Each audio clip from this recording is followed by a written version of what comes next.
ready. So we're in Clovis, California. We just finished installing a 50-gallon Bradford White natural gas water heater. Right here, you get your model number, serial number. You can take that serial number, go to bradfordwhite.com, hit the register button, and get this registered. So you got 1 year labor, 6-year parts on this. They do offer a 10-year warranty on that. It's directly through Bradford White, not through the plumber. So you can do that. I don't know if it helps or not. I don't recommend it to any of my customers, just because I think it's going to last more than 10 years anyways. So anyway, starting at the top, give you a brand new vent pipe going up to your existing ceiling bucket up here. So an adjustable 90, a little piece of single wall pipe down to another adjustable 90.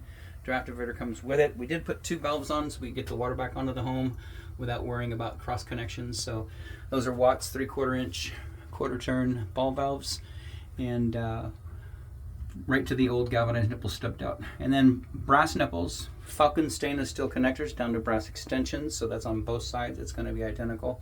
Relief valve comes with it, so this is a safety feature, temperature and or pressure. If that builds up to a certain point, this will pop off and drain out this line to the outside of the building.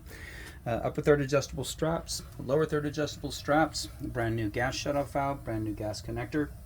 We did put a metal pan in here. It had a rubber one in there, and or a plastic one, and those are no bueno for gas-fired water heaters. So a 26-inch pan, and then of course tied this little contraption back in. The homeowner put this together, so put it back together with the rubber gaskets.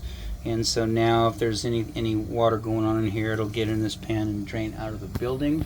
Anyways, everything here looks good. Outside of that, this installation is done.